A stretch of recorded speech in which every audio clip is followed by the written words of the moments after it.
Pode tomar o seu assento glorificando o nome de Jesus. Que o nosso amado Espírito Santo possa ministrar os nossos corações nessa tarde, amém? O apóstolo começou falando alguma coisa, conosco e um versículo veio à minha mente que diz assim: a luz veio ao mundo, mas o mundo amou mais as trevas do que a luz. Por que muitas pessoas não vieram? Porque elas amam mais as trevas. Então elas não querem vir porque elas não querem abandonar as suas práticas. Vai que eu vou lá e aquilo que eu tanto gosto, aquilo que eu tanto amo, ela diga que eu não posso mais fazer. Então eu não vou. Porque assim eu não sei, então eu posso continuar na minha prática. Porque o mundo amou mais as trevas do que a luz. Nós vamos falar sobre alguns assuntos que têm destruído casamentos, famílias, jovens e até mesmo crianças. É um vício, uma doença espiritual que não respeita idades, não respeita gênero, homem, mulher. Não está preocupada com nada além de matar, roubar e destruir. E é muito importante nós, como igreja, discipularmos e ensinarmos. E como o apóstolo disse, o povo perece porque falta conhecimento. Muitas vezes andamos em círculos, muitas vezes sofrendo, apanhando do diabo. E orando, Deus resolve a minha vida. Deus faz isso, Deus por quê? Deus não sei o quê. Mas o próprio Deus diz que o povo perece porque falta o conhecimento. O conhecimento ele vem para que nós venhamos ter um entendimento. E a partir daí nós venhamos ter uma atitude, uma posição, um posicionamento. Para que haja uma transformação, uma mudança, uma metanoia, que é uma mudança de mente em nós. Do contrário, você pode viver 20, 30, 40, 50, 100 anos dentro de uma igreja. E ainda assim vai continuar sendo escravo do diabo. Então, eu quero falar sobre... Hoje eu vou focar mais sobre a questão da sexualidade, Eu quero falar sobre vários assuntos dentro dessa área. E para mim começar a falar sobre isso, eu quero começar em Gênesis 2, 24. Gênesis 2, 24. Vamos ver o que Deus nos deixou por regra. Porque a nossa base de fé e a nossa conduta de vida, ela precisa partir da onde? Da palavra do Senhor. Então a palavra do Senhor diz assim: por essa razão,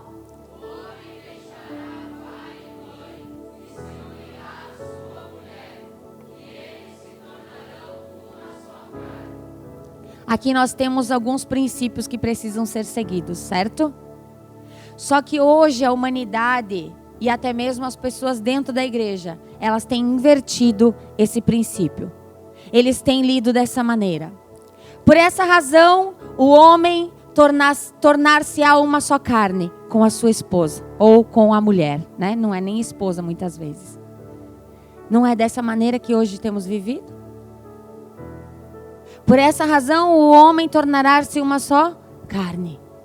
Mas está se esquecendo daquela parte: deixará pai e mãe e se unirá à mulher, para só depois se tornar uma só carne. A nossa juventude, a nossa geração, ela tem desrespeitado os princípios que Deus estabeleceu, e é por isso que tem perecido.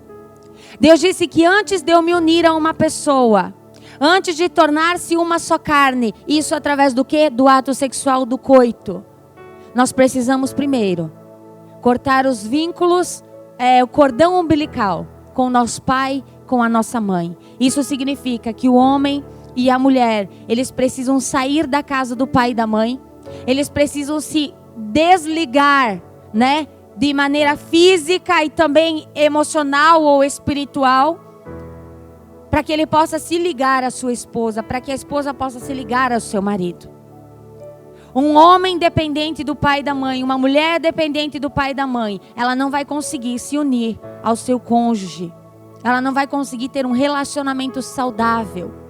Então a primeira regra que Deus diz: não estou falando que você nunca mais vai visitar os teus pais, não vai falar com eles, não vai honrá-los e respeitá-los. Não é isso que eu estou falando. Você entendeu o que eu estou falando. É necessário cortar o cordão umbilical, se desconectar, se desligar. Porque a partir de agora você está começando uma vida com uma pessoa. E a palavra diz unir-se-á. Antes de você pensar em fazer sexo, você tem que pensar que você tem que casar, que você tem que ter uma casa, que você tem que ter uma condição de se sustentar, de sustentar o seu marido, a sua esposa, no caso o marido sustentar a sua esposa, a esposa contribuir no sustento ao seu marido. Você tem que pensar que antes de querer fazer sexo e querer namorar, você tem que saber pelo menos lavar uma roupa, lavar suas calcinhas, né? Como diz o irmão outro dia, que as gurias hoje em dia não sabem nem mais lavar calcinha. Você precisa saber limpar uma casa, você precisa saber fazer comida, você tem que ter vontade de trabalhar, você tem que ter uma renda para se sustentar, porque de sexo ninguém vai viver. Certo? Isso é se unir. Você precisa constituir a tua vida junto com outra pessoa. E depois disso, somente depois, a Bíblia diz que se torna uma só carne. Por que Deus estabeleceu essa regra? Hoje em dia as pessoas não saem da casa da mãe e do pai e se unem a tantas pessoas por aí, né? No ato sexual, no relacionamento físico. É por isso que nós vemos uma geração tão depravada, uma geração tão doente, uma geração de tanta depressão, suicídio, uma geração de tantos jovens, tantas pessoas inconsequentes, né? Agindo por impulso, agindo como se não houvesse consequências dos seus atos.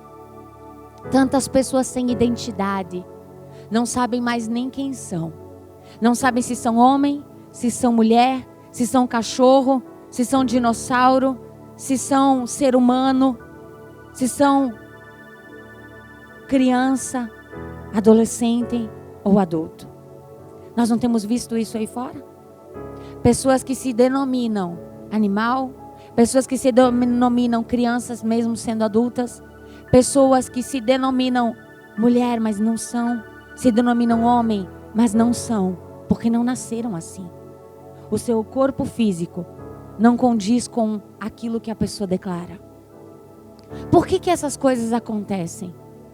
Porque o ser humano, ele tem dado as costas, rejeitado a luz, os mandamentos e a obra de Deus, né, do Senhor Jesus Cristo, em prol da humanidade. Nós sabemos, eu já fiz uma live falando sobre isso, mas eu quero começar falando sobre isso porque tem algumas pessoas novas. Quando uma pessoa ela se une no ato sexual com outra pessoa, não é simplesmente um momento de prazer ou de satisfação. Isso vai muito além disso. No momento em que nós nos unimos sexualmente com uma outra pessoa, existe uma ligação de alma. Existe uma transferência de carga genética.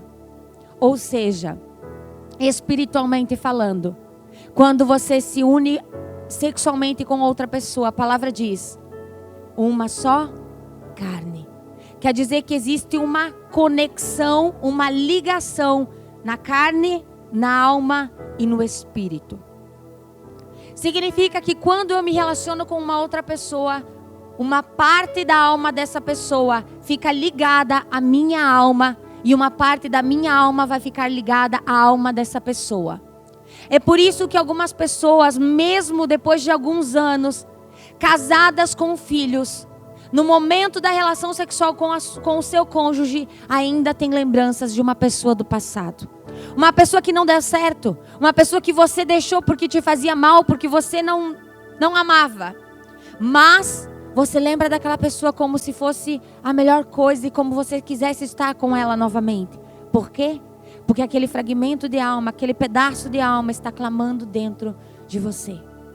Só que nós temos que parar para pensar que fragmento de 1, fragmento de 2, fragmento de 3, fragmento de 4, de 5 e assim vai indo. Vai chegar um ponto da tua vida que você já não sabe mais nem quem você é. As suas emoções se tornam uma confusão, uma bagunça. Você já não sabe mais quem você ama, quem você odeia. Você já não sabe com quem você quer estar. Você não sabe mais nada, porque está uma bagunça. A palavra diz, o próprio apóstolo Paulo, ele fala isso a uma igreja. Ele diz, não sabeis vós que se unir-se com uma prostituta, uma meretriz, você se torna uma carne só com ela? E isso implica também numa questão de que se aquela pessoa, ela está possessa de demônios, no momento do ato sexual, há uma transferência. Esses demônios, eles entram na tua vida. Tem pessoas que elas tinham uma vida normal emocionalmente falando. E depois que uma pessoa passou pela vida delas e ela teve o ato sexual, a vida emocional dela simplesmente desabou. E ela não entende, mas por que eu era uma pessoa normal, emocionalmente, uma pessoa que estava bem, conseguia administrar minhas emoções, mas depois que eu me relacionei com essa pessoa, a minha vida emocional está aos cacos, aos pedaços. Uma pessoa, ela tem uma vida financeira muito boa, mas depois que uma pessoa passou pela vida dela e ela teve o ato sexual, as suas finanças viram uma tragédia. Por quê? Os demônios que estavam naquela pessoa, porque ela deu legalidade, porque ela fez pactos, não sei por qual razão, mas que estavam com ela, elas entram e começam a trabalhar e agir na vida dessa pessoa que se relacionou com aquela outra. Nós sabemos também que toda vez, isso cientificamente comprovado, que a partir do momento do ato sexual, o DNA masculino, ele se aloja dentro do corpo da mulher, nos seus órgãos, no seu cérebro e na sua medula. O que isso significa? Significa que se você tem relação sexual com um parceiro, essa carga genética desse homem, ele vai ficar registrado, armazenado dentro do teu DNA. A ciência fez estudos e comprovou que existem DNA masculino nos órgãos de mulheres. E aí eles disseram que era porque elas tiveram filhos homens. Mas com o passar do tempo foi comprovado que mesmo aquelas que não geraram filhos, tinham também o DNA masculino. A ciência avança mais um pouco e ela faz testes até em mosquitos. E elas percebem que o mosquito, ele vai ter esse contato, essa relação com a mosquita, né, para você entender. E aí depois eles pegam um segundo parceiro para ter relação com a mosquita. E depois a mosquitinha vai procriar. E eles percebem que as características e a carga genética dos filhotinhos da mosquita, elas trazem a carga genética do primeiro parceiro e não do segundo, que seria o pai dos mosquitinhos. Para você entender. O que isso significa? Significa que a Bíblia estava certa desde o princípio. Existe a história de um homem que se casou com uma mulher. E com o passar de algum tempo, esse homem morreu. E aí existe uma lei bíblica que diz assim, que o irmão do viúvo que morreu, no caso, ele precisava assumir a viúva. E o primeiro filho que fosse gerado desse matrimônio, ele era filho do falecido. Por que Deus estabeleceu essa regra? Não faz nenhum sentido.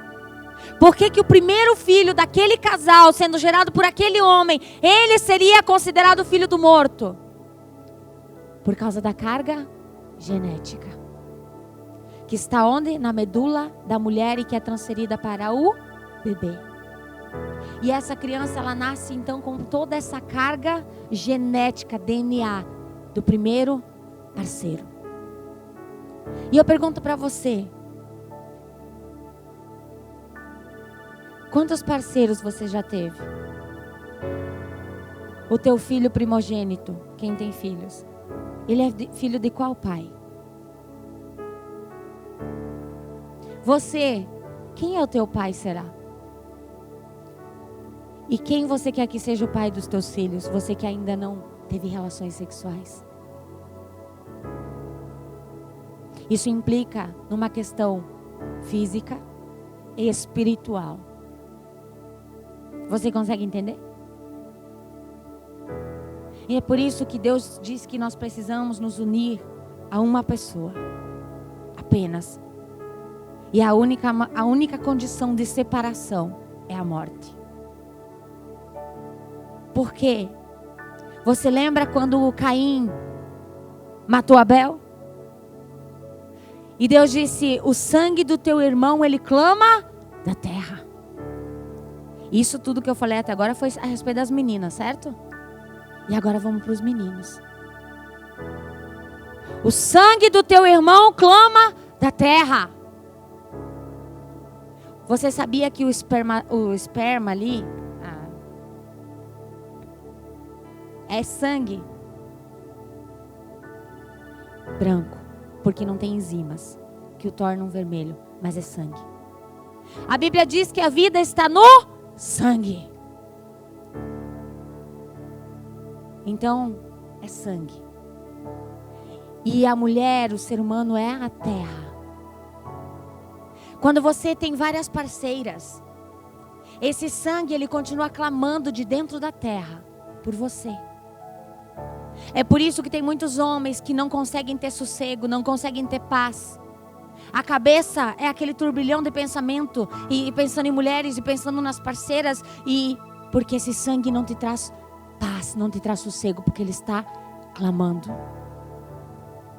Existe sangue clamando dentro de motéis, hotéis, carros, vielas, ruas. O sangue clama. E isso destrói a tua vida. É por isso que Deus estabeleceu o homem e a mulher num casamento, na união heterossexual e monogâmica. Um homem ou uma mulher, apenas um parceiro. Por causa de todas essas implicações. Então, quando uma pessoa passa pela tua vida, você pode ficar preso com ela. E você fica. Você pode ficar infestado de demônios. E você fica. Você pode ter uma carga de desgraça arrecadada sobre a tua vida financeira, emocional, espiritual e física. Porque nós sabemos que o ato sexual fora do casamento, ele gera doenças. A palavra do Senhor diz que todo pecado gerado fora do corpo não é contra o corpo, mas o pecado gerado no corpo, aquele que peca no corpo, peca contra o seu próprio corpo. A Bíblia é muito clara, peca contra o seu próprio corpo. O que isso significa? Vocês perceberam como o índice de câncer de útero, câncer de mama, eles têm subido de maneira extremamente drástica, inclusive nas jovens. Mulheres muito novas, jovens. Por quê? Porque a promiscuidade sexual, a troca de parceiro, o curtir a vida, o importante é sentir prazer, virou moda. E aí traz câncer, traz dores, traz doenças físicas. Por causa do quê? Do pecado sexual. Então é por isso que nós não podemos. É por isso que Deus diz que nós não podemos fazer tais coisas, praticar tais práticas. Para que nós estejamos protegidos, blindados. Tudo que Deus estabelece nunca é para nos prejudicar. Nunca é para o nosso mal. Muito pelo contrário. É para o nosso benefício. E agora, apóstola, eu me juntei com um parceiro só, apóstola. Mas esse parceiro se juntou com quantos outros antes de você? Por que Paulo usa o exemplo de uma meretriz, uma prostituta? Porque uma prostituta teve inúmeros parceiros. E quando o homem se deitou com ela, os fragmentos, os pedaços de alma, as ligações de almas que ela teve com todos aqueles homens que ela se deitou durante a sua vida, agora estão dentro dessa pessoa. Você entende por que não existe, as pessoas já não sabem mais quem elas são? Perdem a identidade. Vocês são jovens. Tirando um que o outro aí, né? E o Senhor está proporcionando para vocês a oportunidade de fazer e tomar a decisão certa. Para que os filhos de vocês não pereçam. Para que vocês não pereçam. Para que vocês, ao casarem, tenham uma vida abençoada no gozo do Senhor. Apóstola, Deus, Ele não quer que a gente faça sexo. Como é que funciona essa parte? Como Deus vê o sexo? Deus ama o sexo. Sério? Uhum. Senão Ele não tinha criado. Deus criou o sexo para ser feito dentro da relação conjugal. Já falei, monogamina, acho que é. Monogâmica, essa aí. E heterossexual, certo? Por que Deus criou então órgãos, né? Que além de reproduzir, que é a função principal, mas que também nos traz prazer. Por quê? Porque Deus quer sim que haja o quê? Prazer no casal, que haja essa comunhão, essa alegria, esse momento entre o casal. Então Deus criou não só para reproduzir, embora esse seja o princípio, mas também para que houvesse a comunhão, o prazer, a alegria no casal. Casal. Certo? Então Deus se alegra sim. Porque tem muitas religiões, não digo seitas religiosas, que eles ensinam que o sexo é só para reproduzir. Não pode fazer com outro intuito, ou seja, de sentir prazer ou de, né, ter esse momento com o seu cônjuge. É só para reprodução. Das duas, uma. Ou sai muito filho, muito até estourar a barriga da mulher, ou não faz sexo, né? Então esse não é o intuito do Senhor, não. Deus criou o sexo para que o casal pudesse aproveitar e se alegrar junto. Como a gente diz, né? Se alegrar. E isso está escrito na Bíblia. Provérbios 5, 18 ao 20.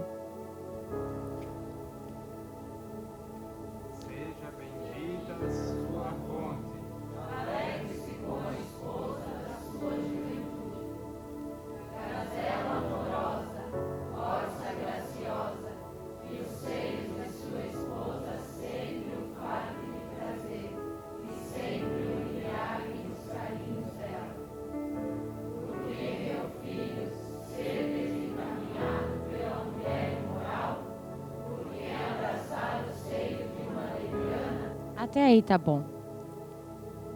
A mulher da tua mocidade, a tua esposa, se alegre com ela, se sacie, se embriague nos seus carinhos, né?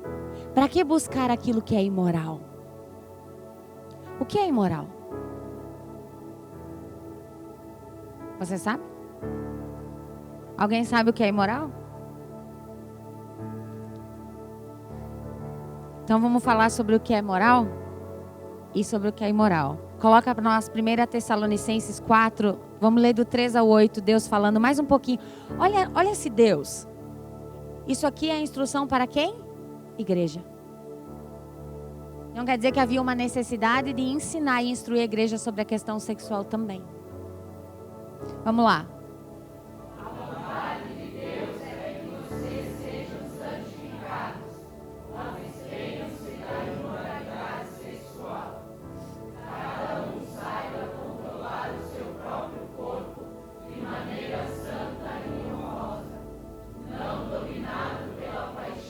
Desejos desenfreados.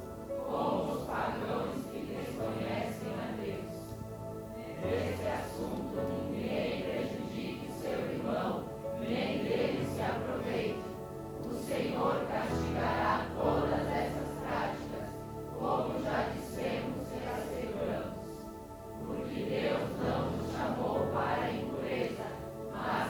santidade.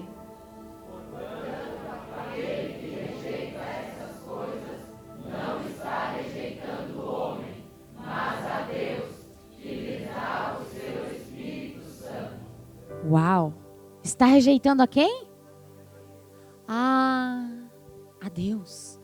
Então o que nós lemos aqui, o que Deus espera de nós? Santificação, monogamia, honra, domínio próprio, pureza e por fim, a obediência, né? Porque nós somos templos do Espírito Santo. Então o que, apóstola, é moralidade?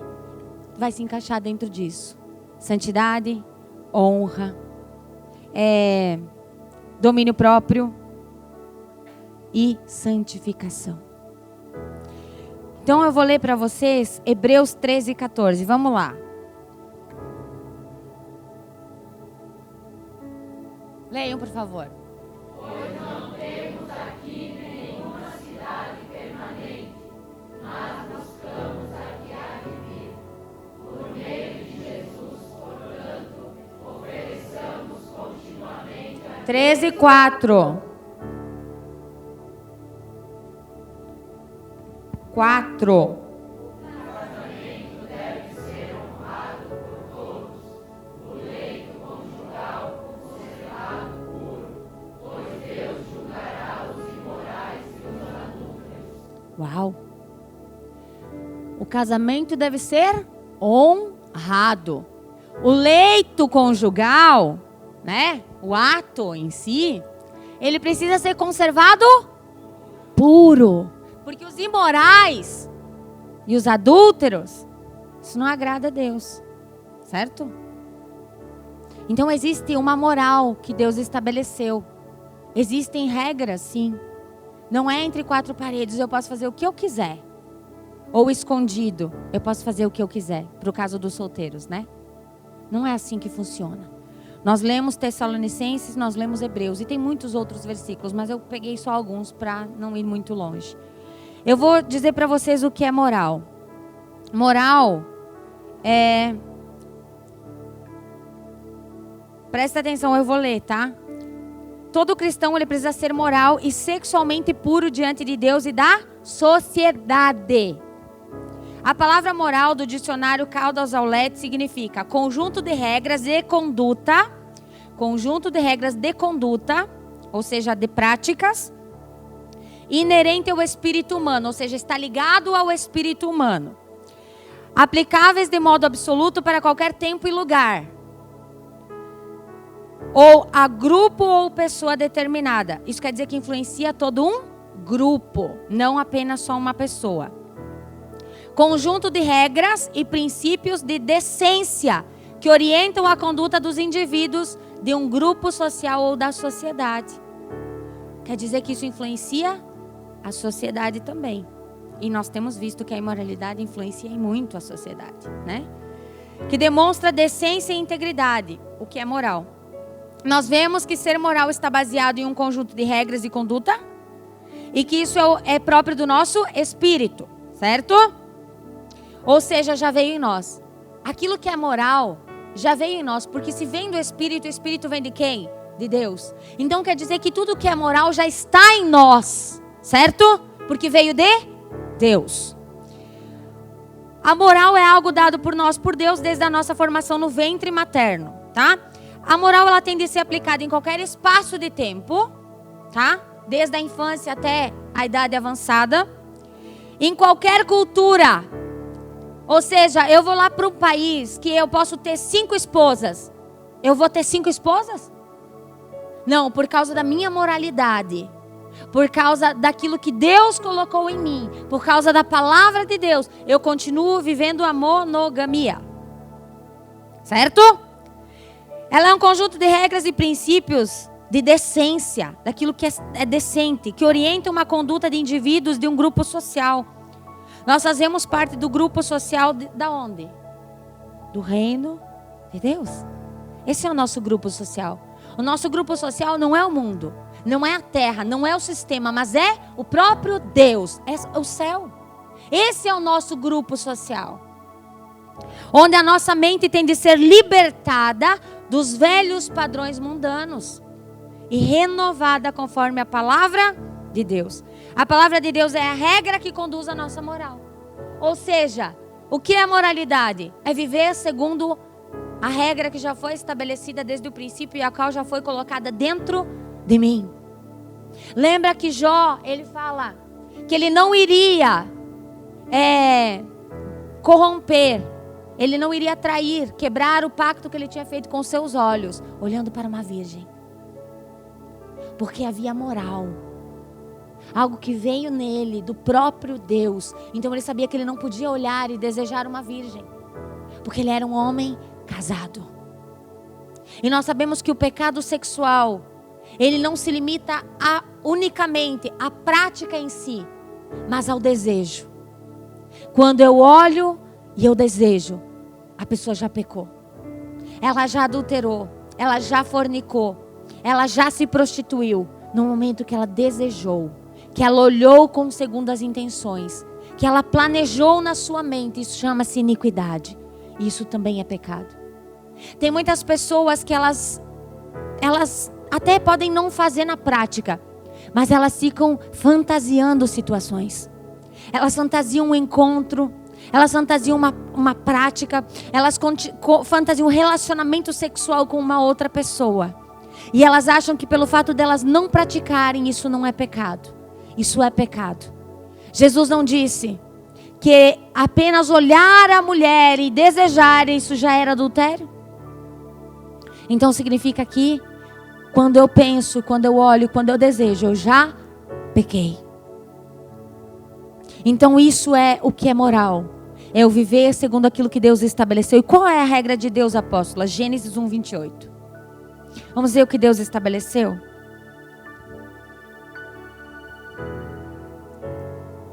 Leiam.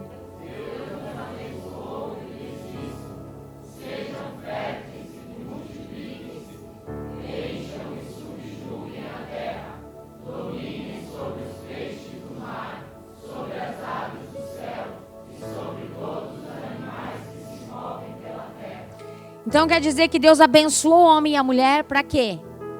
Para que eles fizessem algumas coisas. Então quer dizer que quando nós fazemos essas coisas, nós estamos debaixo da bênção de Deus. E qual foi a regra? Frutificar, multiplicar, encher a terra e dominar a terra, certo? Você percebe que de 4 regras, 3, elas falam do que vai envolver a sexualidade? Frutificar, multiplicar, encher a terra. Ou seja, isso é moral.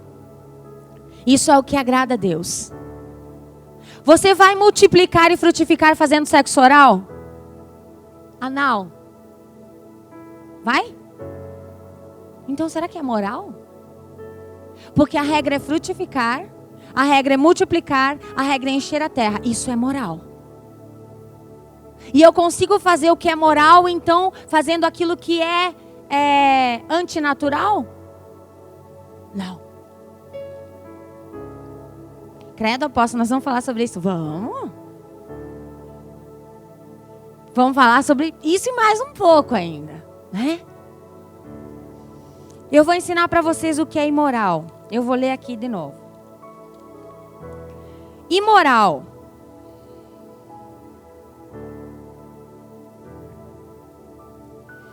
significa tudo que é ligado à perversão e à imoralidade sexual que vem do diabo para roubar, matar e destruir o homem à imagem de Deus. Ou seja, é para tirar a imagem de Deus. O sexo não natural está ligado ao falso e artificial, o que conduz às práticas mais baixas e imorais, onde a pessoa se sente estranha. Olha os sintomas da imoralidade. A pessoa se sente estranha, ela se sente anormal, ela se sente esquisita depois da relação sexual. Esse tipo de sexo deixa um peso na consciência de quem o pratica. Fica com vergonha, se sente mal, constrangido. leva à futilidade. Você sabe o que é uma pessoa fútil? Foge dos fundamentos, não tem valor, é desprezível e leviano. É aquela pessoa superficial. Traz risco à saúde física, emocional e espiritual das pessoas, mesmo tratando-se de relação entre o casal, ou seja, casados efetivamente. Agora eu quero ler para vocês um pouquinho sobre o que é a prática que eu acabei de falar para vocês. Por que eu não posso fazer, apóstola, aquilo que não vai frutificar? Vou ensinar vocês. No caso da ligação, algumas consequências, tá? Por que eu não posso fazer? Porque Deus cuida da gente.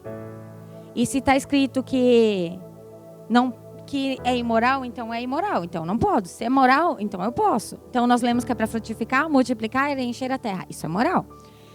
Por que eu não posso, gente? Porque tanto o sexo oral quanto o sexo anal, eles vão causar contaminações por bactérias, fungos, vírus. Porque tem uns bichinhos que eles têm que estar ali naquele órgão. E o lugar deles é ali.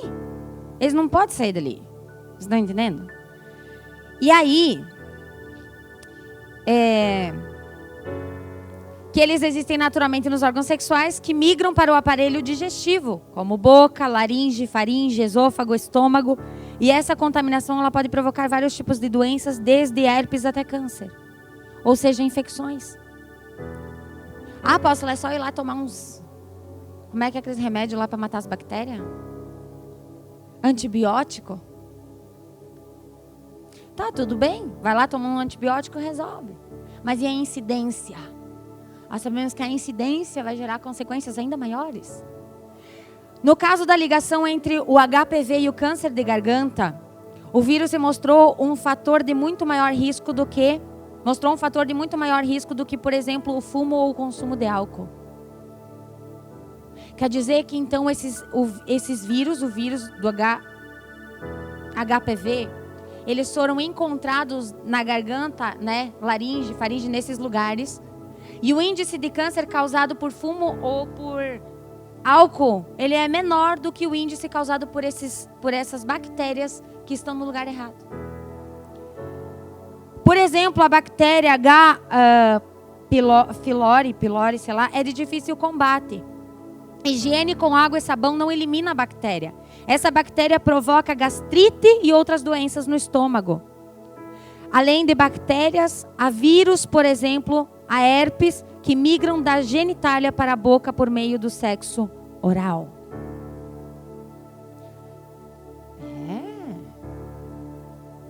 Fica botando a boquinha onde não é para botar, né? Não estamos dizendo que não há prazer em sexo anal ou oral. A questão é priorizar a saúde e não cair na imoralidade que é contra Deus.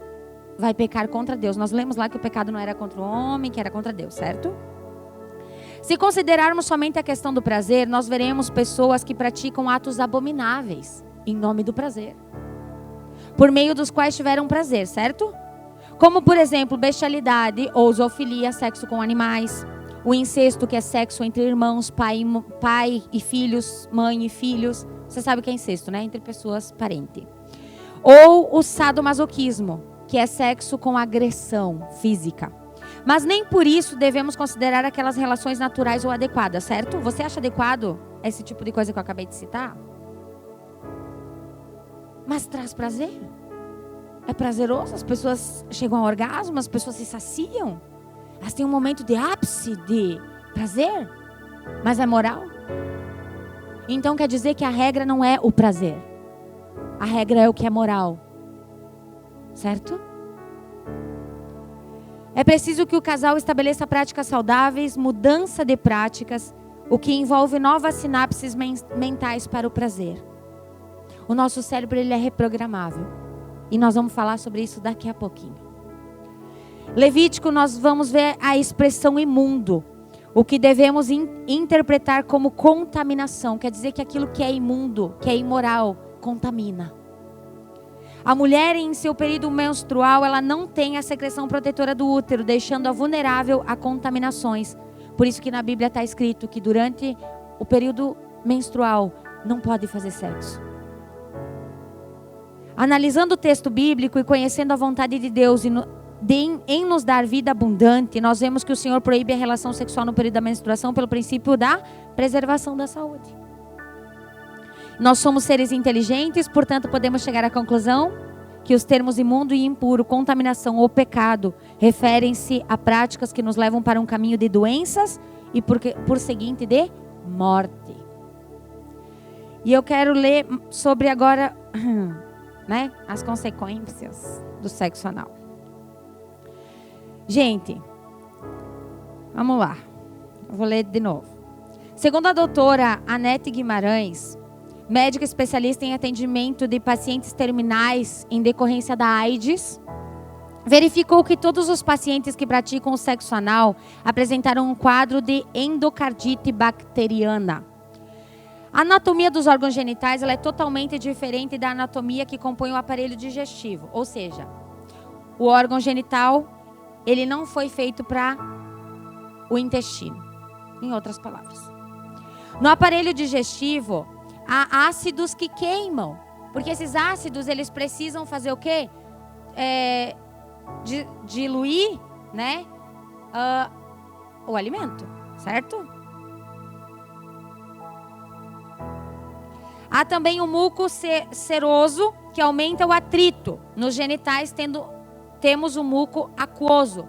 Ou seja, o órgão feminino e o órgão masculino, eles foram feitos para gerar essa função. Então, eles se lubrificam. Então, eles foram feitos para isso. Então, não vai machucar. Não vai doer. Não vai sangrar. Você está entendendo?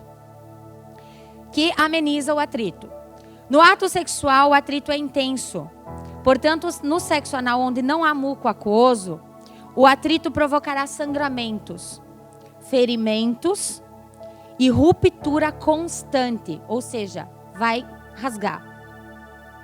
O que fará com que bactérias invadam a corrente sanguínea, ou seja, as bactérias do intestino, que você sabe que se você comer uma saladinha, uma comidinha que tem as bactérias do cocô, você sabe o que gera no nosso corpo, sério? Certo? Vai dar diarreia, vai dar vômito, vai dar mal-estar, vai dar várias situações, vai gerar no teu organismo. Porque a bactéria não é para estar em nenhum outro lugar, só no intestino.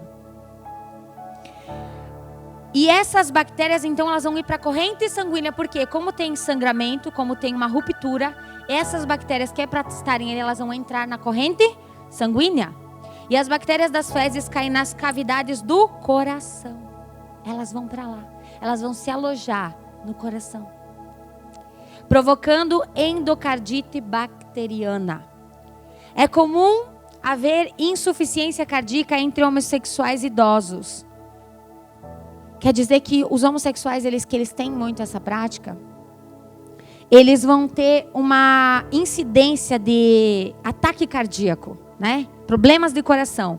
68% maior a incidência em homossexuais do que na população normal, que é 8%. 60% a mais de problemas de coração nas pessoas nos homossexuais que vivem nessa prática. Você está entendendo? Porque essas bactérias, elas vão e se alojam no coração. Outra consequência da lesão constante no ânus é que ela provoca alterações morfológicas das células. Ela vai alterando as células, desenvolvendo displasia, que pode evoluir para neoplasia, que segue para a formação de câncer. Ou seja, câncer intestinal. A incidência de câncer retal na população, de um modo geral, é de 3%. Entre os homossexuais ou mulheres que praticam sexo anal, é 32% a incidência de câncer no intestino. E esse livro está bem desatualizado, tá, gente? Porque ele é bem antigo. Então, esses números aumentaram muito. A mulher não tem terminais nervosos de sensibilidade no reto. Ela sente sofrimento físico e dor, não sente prazer. É uma prática dolorosa, humilhante e violadora. Sexo anal é prática ligada ao sadismo. Vocês entenderam? Por que não? Pode fazer? E sem contar na questão que vai gerar um problema emocional muitas vezes. Também vai gerar um problema físico, a questão de trazer doenças e enfermidades, né? Que nós já vimos aqui. Tem toda aquela questão de imoralidade, que é fazer aquilo que desagrada a Deus, certo? Então nós, como cristãos que queremos amar ao Senhor, honrar ao Senhor, nós precisamos partir para aquilo que é moral, para aquilo que agrada ao Senhor. Lembra que eu falei que o esperma, ele é o sangue? Então, a palavra diz que o sangue, ele é para o altar, certo? O sangue é para o altar. E de forma alguma nós devemos comer do sangue, certo? O que isso significa espiritualmente falando, será? Aonde que é o altar? O altar gera vida. O altar é a mulher. Altar. E o sangue foi feito para o altar, não para o estômago. Ah, apóstola, mas é só não, né? Não é só questão de prazer, eu já falei para você. Ah, eu uso camisinha. Mas tem a questão moral. Tem a questão que agrada a Deus ou desagrada a Deus. Tem a questão de um respeito mútuo. Porque então, apóstolo, aqui as pessoas elas praticam isso é tão natural e quem não faz é careta. Porque a imoralidade ela vem desde os tempos antigos. Lembra que eu falei no altar aqui, no culto, das práticas de adoração pagã?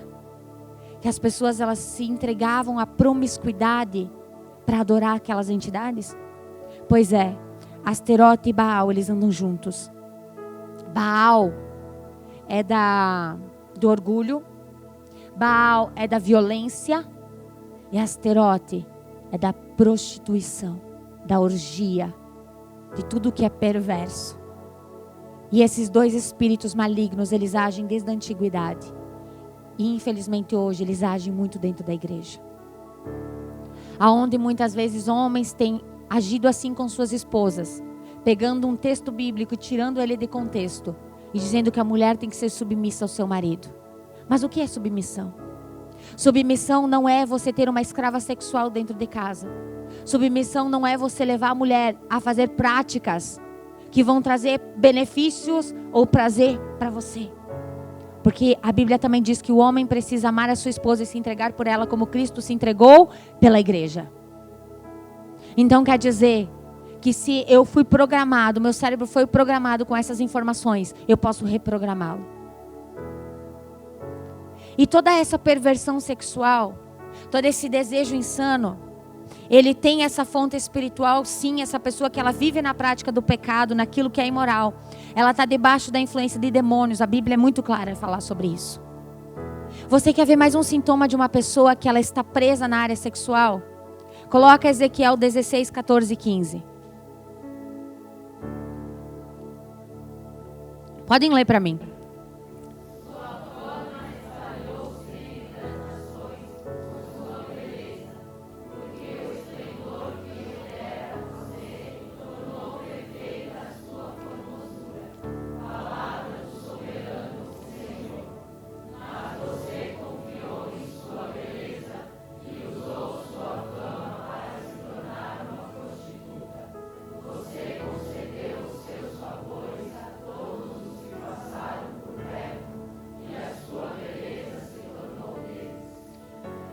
O que o profeta Ezequiel está falando aqui?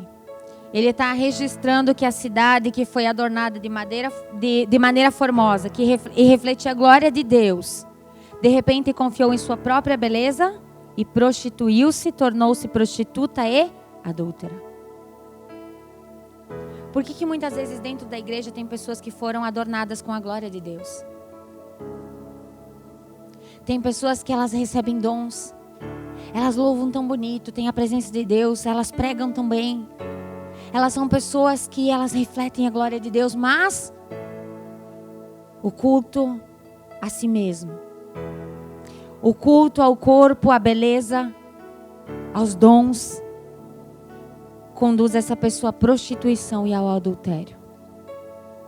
Por isso que quando uma pessoa, ela ama muito o seu corpo, quando uma pessoa se preocupa muito com a sua beleza exterior, essa pessoa está caminhando para a prostituição e o adultério. O adultério, ele não acontece simplesmente aqui, antes de acontecer no natural, ele já aconteceu no espiritual. E eu não estou falando do adultério entre esposa e esposo, simplesmente e unicamente. E eu vou ler aqui para vocês sobre a impureza, e nós já vamos entrar nisso. A impureza, ela resulta do desejo carnal que leva à gratificação do apetite sexual através de pensamentos, palavras, atitudes e comportamentos que ferem a santidade de Deus. Que ferem? Inclui o gosto e desejo por ver pornografia e ter pensamentos impuros e maliciosos. A impureza ocorre na mente e no coração do homem, que o leva à prática de pecados sexuais de todo tipo, masturbação, pornografia, fornicação, abuso em suas várias formas e expressões. Lascívia, ela vai se caracterizar por todo tipo de esforço libidinoso para satisfação própria. Representa a prática de despertar desejos libidinosos que não podem ser satisfeitos dentro dos limites da aprovação divina. A lascívia está presente na forma de ser da pessoa, no seu olhar, no seu sorriso, na roupa e no modo de falar. Esse pecado brota no desejo carnal de atrair a atenção para si. Idolatria ao corpo, à aparência, aos seus dons, contradizendo o padrão da pureza moral. E o que isso significa, apóstolo? Significa que a prostituição física, na verdade, ela é procedida pela infidelidade espiritual. Por isso que antes do adultério acontecer, a pessoa vai cair no orgulho. Quando primeiro você precisa atrair a Deus. Você já rejeitou Deus antes de pecar na carne. Você já deu as costas para Deus antes de pecar na carne. Você já desonrou a Deus antes de manifestar a prática na carne. Quando deixamos de amar apaixonadamente o nosso Senhor, acabamos amando a nós mesmos mais do que a Ele. Idolatria. Culto a nós mesmos. Quando confiamos em nossa beleza, em nossa capacidade, em nossa própria justiça, caímos no horrendo pecado do orgulho. Nós criamos o nosso próprio Deus. Nosso Deus é o nosso corpo. O nosso Deus é o nosso prazer. O nosso Deus é aquilo que nos agrada. A nossa religiosidade sem vida pode nos levar a adorar um falso Deus, concebido pelas nossas conveniências e pelo nosso orgulho. Quer dizer que, quando você se afasta de Deus, a consequência é o pecado na carne. Essa é a resposta do porquê tem pessoas que são viciadas em pornografia. Tem pessoas que são viciadas em masturbação. Tem pessoas que são viciadas em sexo. Por quê? Porque antes disso elas já rejeitaram, abandonaram e traíram a Deus. Você é um adúltero. Você é uma pessoa orgulhosa. O teu orgulho te tirou do jardim. O teu orgulho te tirou da presença. O teu orgulho te tirou da comunhão. E o teu orgulho te levou a tais práticas. Nós vivemos uma geração imediatista. O que isso significa? É aquela geração que faz as coisas e ela não vê acontecer hoje, ela acha que não tem problema.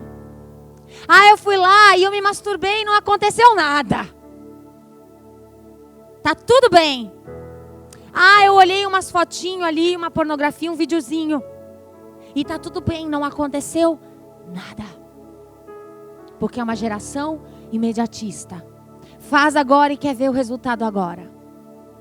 Saiba que não funciona assim. Mas tenha certeza de uma coisa. Tudo que você semeia, você vai colher. Você vai colher. O que é pornografia e o que é masturbação? Eu vou entrar aqui agora.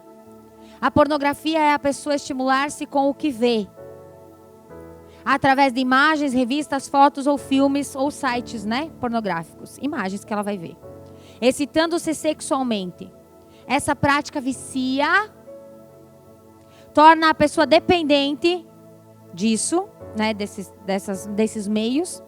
Também leva a pessoa à busca de um parceiro sexual ou à prática da masturbação. Isso é a pornografia. A masturbação é a busca do estímulo sexual através da manipulação dos órgãos genitais com as próprias mãos ou com objetos. Uma prática egoísta, de autossatisfação, autolatria, ou seja, idolatria a si mesmo, e pecado de idolatria do coração. É o sexo solitário. Deus estabeleceu o sexo solitário para o homem e a mulher? Então isso é moral diante de Deus, será? Quais são as consequências dessas práticas? Primeiro, morte espiritual. Lembra que eu disse? Ninguém vai fazer na terra sem antes primeiro ter se prostituído contra Deus, ter traído Deus, ter adulterado espiritualmente. Segundo, vicia. Por quê? Cria novos caminhos neurais. O que significa que toda vez que você assiste pornografia ou se masturba, o hipocampo do teu cérebro, que é o responsável pelas memórias, presta atenção. O hipocampo do teu cérebro, toda vez que você vê pornografia, toda vez que você se masturba, essa região do teu cérebro que é responsável pelas informações e armazenamento das memórias, informações de prazer, tá? De recompensa, ela vai começar a criar novos caminhos neurais no teu cérebro. Com a prática, o teu cérebro ele começa a entender que essa prática traz prazer, o que vai aumentar o nível de dopamina, que é um neurotransmissor ligado à recompensa e o prazer. Com o tempo, aquilo já não traz prazer e você vai buscar novas formas. O que isso significa? Isso é científico, tá? Isso é comprovado. Embora nós sabemos do espiritual tem essa questão. Uma pessoa que ela assiste vídeos pornográficos e uma pessoa que ela tem a prática da masturbação, isso vai fazer com que o cérebro dela crie novos caminhos neurais. O que isso significa? Significa que quando a pessoa se masturba, a pressão, o atrito, né, que a mão da pessoa ela vai gerar no órgão é completamente diferente do ato normal, certo? A pressão não vai ser a mesma, o atrito não vai ser o mesmo, até porque não tem aquela questão do que nós lemos ali, enfim, da lubrificação, entendeu? Então, o teu cérebro ele vai começar a entender, por causa dessa liberação da dopamina, que isso é o que traz prazer. É aquilo que você vê que traz prazer, é a prática que é o que a tua mão faz que vai gerar prazer. Então, o que acontece? Com o tempo, o sexo natural já não é mais prazeroso. O sexo natural já não satisfaz mais. Porque o cérebro está viciado. Então, quando começa essa liberação da dopamina, é que nem droga. A pessoa vicia. E a pessoa ela quer mais. Só que o problema é que com o passar do tempo, o cérebro da pessoa, ele se acostuma com essa prática. E ele vai começar a lançar sinais que ele quer o quê? Ele quer, vou usar a expressão para você entender, ele quer um êxtase maior. É que nem uma pessoa que ela começa fumando maconha. Depois ela vai para cocaína. Depois ela quer ir para o crack. É a mesma situação que acontece no cérebro. A pessoa começa assistindo a pornografia o sexo entre um homem e uma mulher e se masturbando. Só que vai passar um período de tempo, o cérebro vai entender que isso já não está mais prazeroso e ele precisa de uma coisa nova. E aí ele vai começar a assistir sexo de homem com homem e se masturbar. Só que vai passar um período de tempo, já não sacia mais, precisa de uma liberação de dopamina maior. O cérebro está dizendo, tu precisa, vai. E a pessoa vai lá e ela vai começar a assistir incesto. E ela se sente atração por isso. Aí depois ela vai querer assistir zoofilia e ela vai querer assistir pedofilia. Só que vai passar um tempo que o cérebro já vai estar acostumado com aquilo e ele vai querer uma coisa nova. E aí a pessoa vai e se torna um estuprador, um pedófilo. Sabe por que isso acontece? Porque cientificamente comprovado, o cérebro de uma pessoa que se vicia nessas práticas, a massa cinzenta diminui, atrofia. E o córtex pré-frontal, que é essa região responsável por tomada de decisões, ele diminui. E sabe o que acontece quando ele diminui? A pessoa ela já não tem mais noção daquilo que é certo e que é errado. Ela só quer sentir prazer. Um drogado, por causa de droga, ele não rouba. É errado roubar.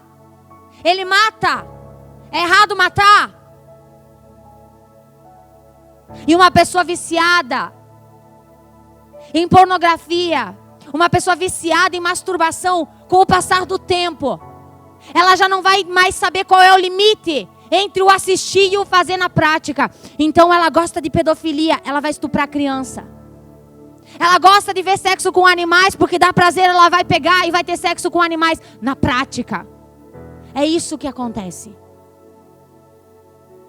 Porque o córtex frontal, que é onde vai fazer a tomada de decisões, daquilo que é certo e o que é errado, atrofia. É por isso que nós estamos vivendo uma geração infantilizada. Homens que não são homens. Homens que não sabem administrar uma casa, uma família. Mas apóstola, é só eu casar que resolve o problema. Querido, você se engana. O teu casamento não vai durar 6 meses. Porque o sexo convencional não traz mais prazer. O sexo convencional já não agrada mais. A pessoa pode estar casada, ela não vai procurar o cônjuge, ela vai procurar pornografia. Ela vai se masturbar. E ela vai se tornar um pervertido. Quer ver os sintomas de uma pessoa viciada? Uma pessoa viciada, ela é... Sintomas, vamos lá. Ira, bipolaridade. Uma hora está bem, uma hora está mal. Uma hora está bem, uma hora está mal. Tem duplo ânimo. Procrastinação significa aquela pessoa sem atitude, que deixa tudo para depois. Preguiça, pensamento suicida, irritação, depressão, falta de amor, narcisista. É muito voltada para si mesma, para a própria imagem. Indisponibilidade, ansiedade, lento no raciocínio. As coisas lógicas a pessoa não consegue acompanhar. Ela é muito lenta. É burro mesmo. Tem dificuldade com pensamentos lógicos. Como, por exemplo, para aprender coisas novas, como tarefas e funções. Vai lá, o patrão ensina uma função. No outro dia tem que ensinar de novo. Porque a pessoa não sabe mais fazer. Vai lá, ensina. A semana que vem ela tem que fazer o mesmo serviço. Ela já não sabe mais fazer. Ela esqueceu. Viciado. O córtex está ficando bem pequenininho. Se tornam insensíveis, ou seja, começam a achar atrocidades como algo normal. Em troca do prazer eu faço qualquer coisa. Só pensa em si mesmo e no seu prazer. Com o tempo começa a tratar a esposa como um objeto para saciar o seu prazer. Não se importa se ela está satisfeita, se ela está sentindo prazer, se ela não está, não interessa. O que importa é o prazer próprio. Começa a ter disfunções eréticas. Começa a ficar um negócio meio borrachudo. Já não sente prazer no sexo convencional? É verdade, gente? Tudo que eu estou falando para vocês, eu estou estudando há meses.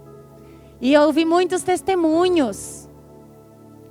Ejaculação precoce ou também a falta da ejaculação. Além de ser borrachudo, não consegue ejacular.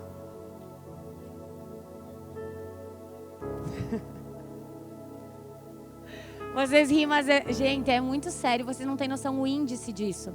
Vocês sabem quantos acessos teve o portal o site Pornhub em 2018, essa estatística?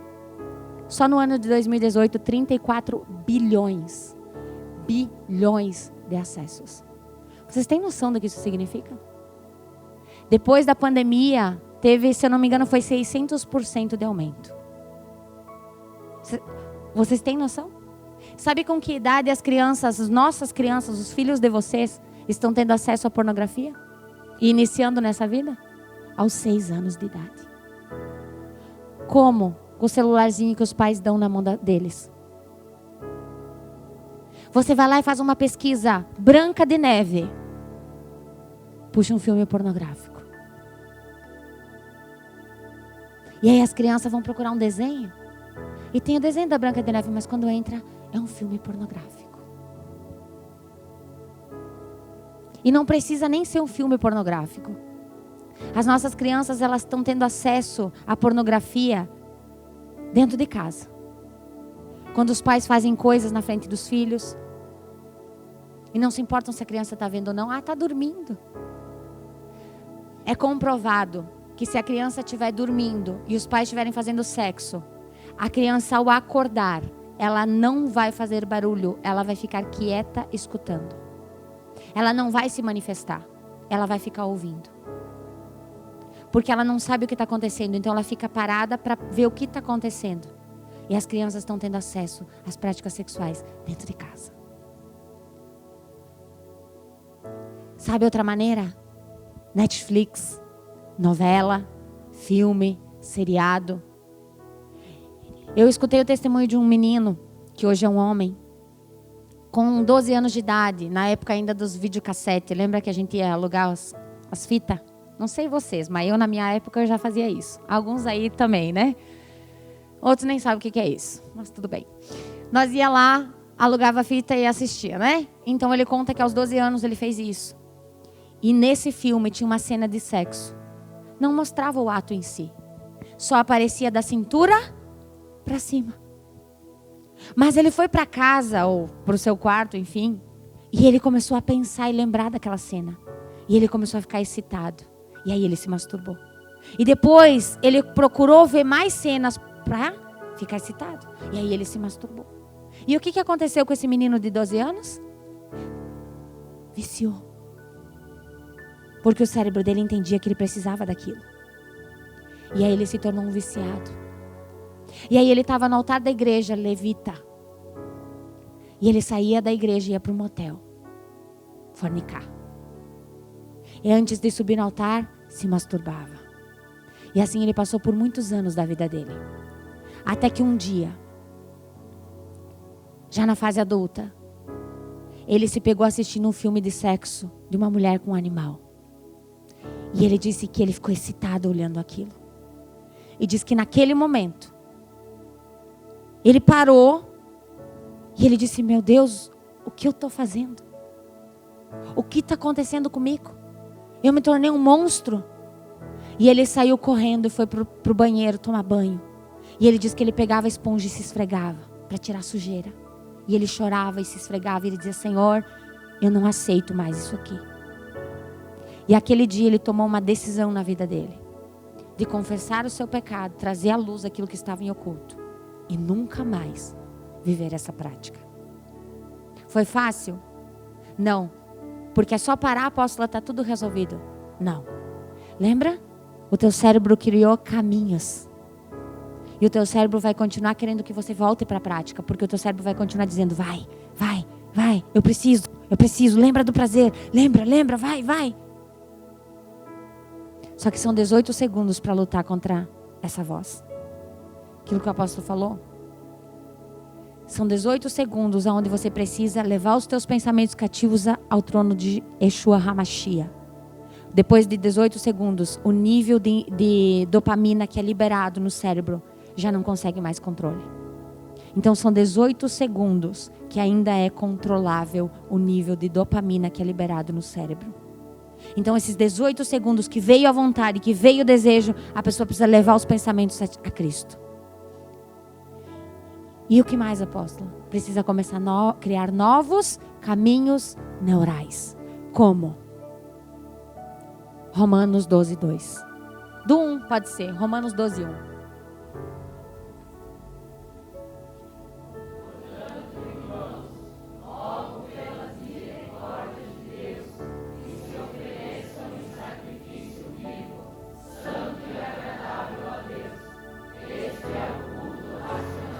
Olha só, fica aqui.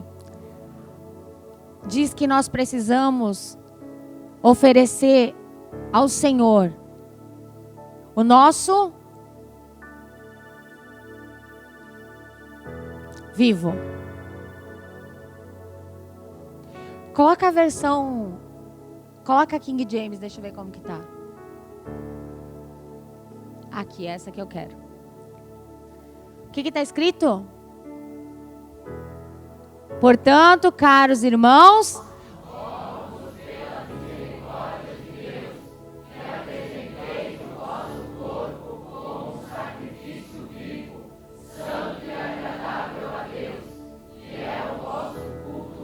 Nós precisamos apresentar o nosso corpo como um sacrifício. Sacrificar a nossa carne, os nossos desejos, as nossas vontades. Você precisa sacrificar a imoralidade. Você precisa sacrificar a tua vontade. E isso é um culto racional, ou seja, com entendimento para Deus. E olha a próximo versículo 2.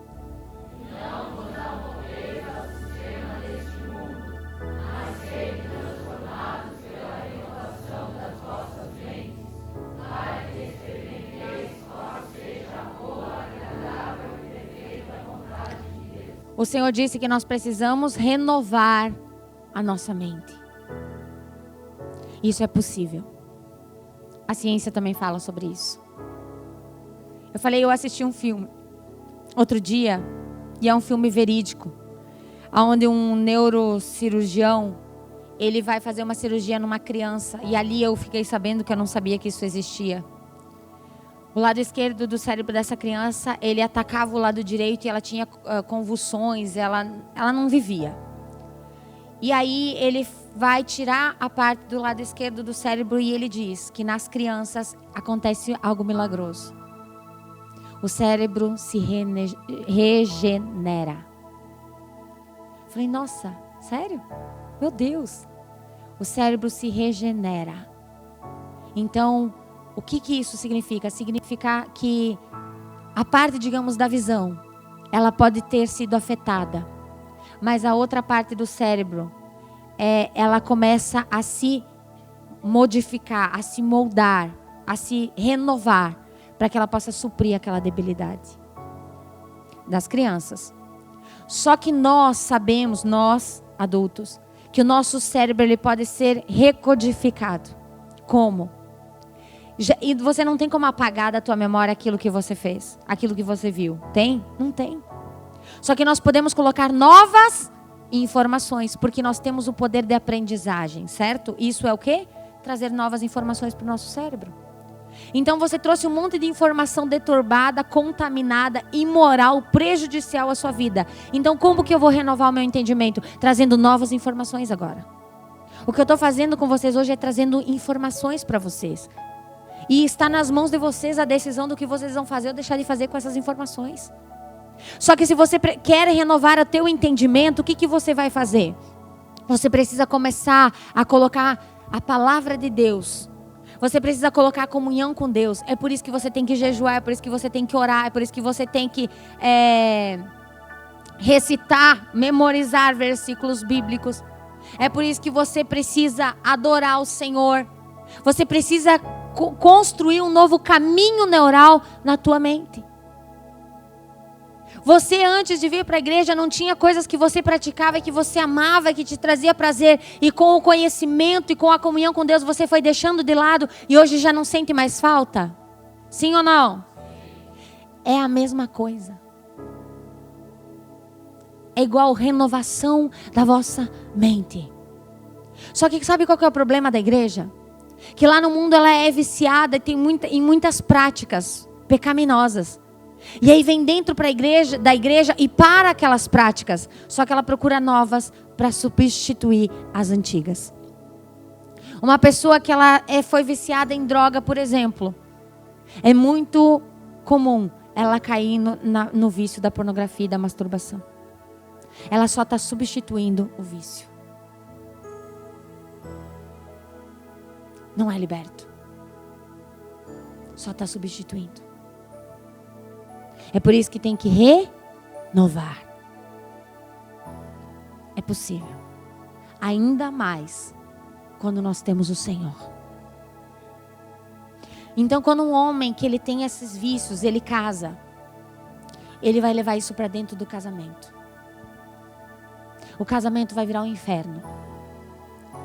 Um homem viciado em pornografia, quando ele conhece uma mulher, ele vai começar a tratá-la com respeito, com carinho, né, com amor. Ele vai ser assim, ó, o príncipe encantado. Mas depois que ele consegue o que ele quer, ele se torna agressivo. Ele se torna, começa a maltratar. Começa a tratar aquela mulher como um objeto sexual. Um homem viciado, ele vai tentar reproduzir aquilo que ele assiste. Ele vai tentar fazer com que a mulher se submeta àquilo que ele vê na pornografia.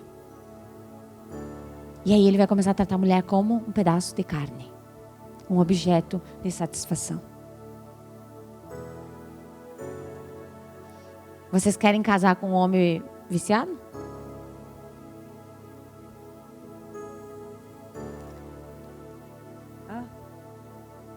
Aí tem umas que eu acho que querem porque não disseram nada. Né? Vocês querem saber os sintomas de uma pessoa liberta?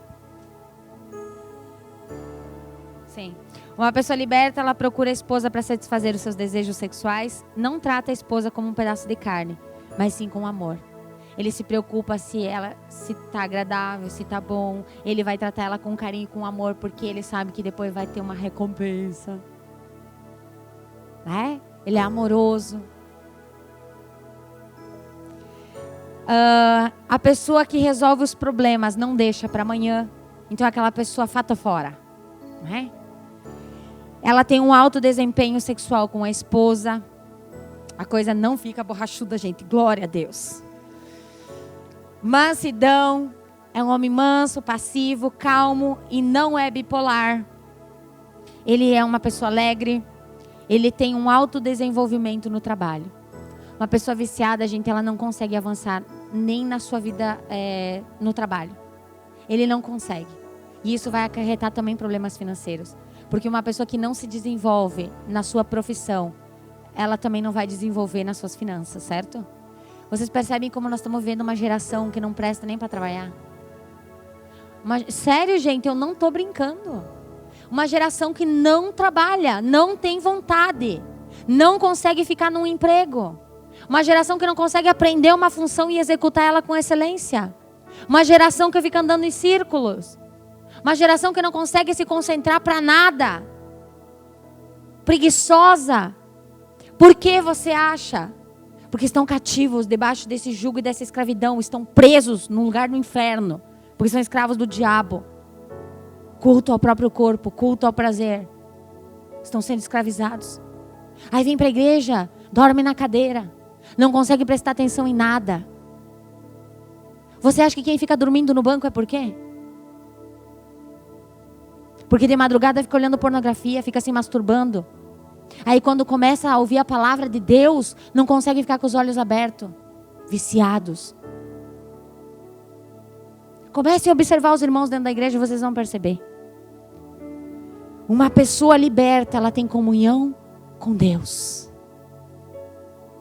É verdade, é para você ficar com vergonha que daí vai se arrepender e vai mudar de vida.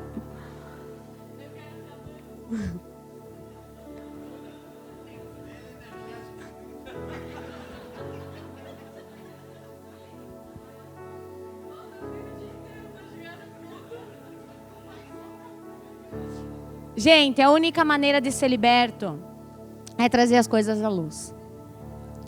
Eu ouvi o testemunho de uma jovem. Isso também acontece no meio das mulheres, mas é muito mais comum nos homens, tá? E é para você ficar com vergonha, sim.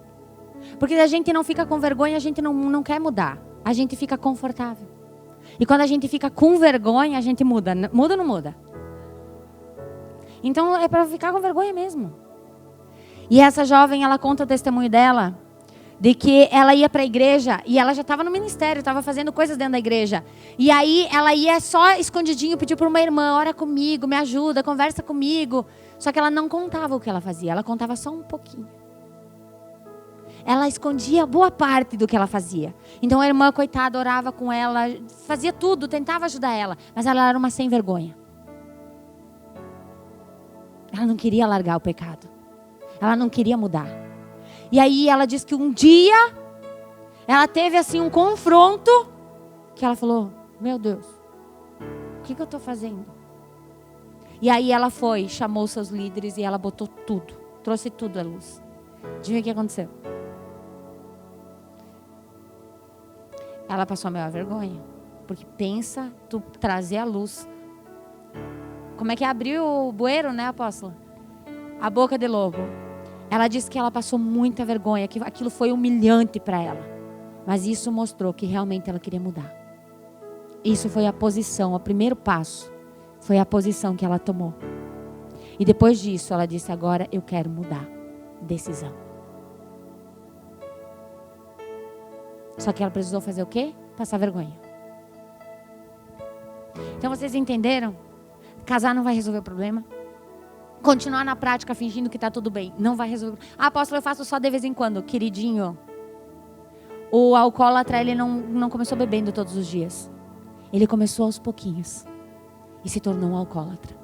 O pedófilo, ele não se tornou pedófilo. Ah, acordou hoje e agora eu sou um pedófilo, vou estuprar uma criança. Não. Todo mundo que assiste pornografia e se masturba, apóstola, vai ser um pedófilo? Não, necessariamente. Mas eu afirmo para você que todo pedófilo, ele é viciado em masturbação e pornografia.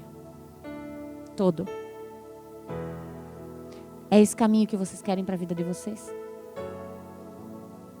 É isso que vocês querem viver? Essa geração mesquinha, fútil. E eu tinha muito mais coisa para falar sobre o cérebro, ó. Isso aqui tudo é sobre o cérebro, tá? O que gera na vida da pessoa, né? As mudanças neoplasmáticas, que vai mudando o cérebro da pessoa, vai mudando o comportamento dela. O homem, ele vai ficando no estágio infantilizado. Então é aquele homem que é criança, é a síndrome de Peter Pan, né? Nunca amadurece. É sempre uma criança. Córtex diminuído. Amém?